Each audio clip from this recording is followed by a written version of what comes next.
എറണാകുളം അങ്കമാലി അതിരൂപതയുടെ regional pastoral സെന്ററായ സുബോധനയിൽ പുതിയുഗ Keralam വികസന സ്വപ്നങ്ങളും സാമ്പത്തിക യാഥാർത്ഥ്യങ്ങളും എന്ന വിഷയത്തിൽ ജൂലൈ 22-ന് സത്സംഗം സംഘടിപ്പിച്ചു. 2026 ജൂൺ 19-ന് കേരള സർക്കാർ അവതരിപ്പിച്ച സംസ്ഥാന ബഡ്ജറ്റിന്റെ വികസന സ്വാധീനം, പ്രഖ്യാപനങ്ങളുടെ പ്രായോഗികത, ജനക്ഷേമ പദ്ധതികളും സാമ്പത്തിക നയങ്ങളും എന്നിവ ചർച്ചയായി. Subodhana director father doctor Joseph പാത്താടന്റെ നേതൃത്വത്തിൽ നടന്ന പരിപാടിയിൽ മോർണിംഗ് സ്റ്റാർ കോളേജിലെ ഡോക്ടർ രേഷ്മ ജി മോഡറേറ്ററായിരുന്നു.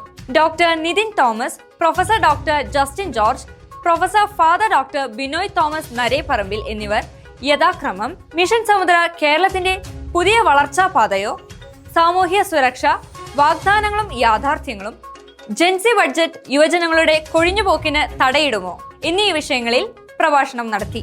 പ്രമുഖർ, കോളേജ് വിദ്യാർത്ഥികൾ, വൈദികർ, സന്യാസിനികൾ എന്നിവർ പങ്കെടുത്ത സത്സംഗം കേരളത്തിന്റെ സാമ്പത്തിക വികസനവും സാമൂഹിക പ്രതിബദ്ധതയും സംബന്ധിച്ച സമകാലിക ചർച്ചകൾക്ക് വേദിയായി.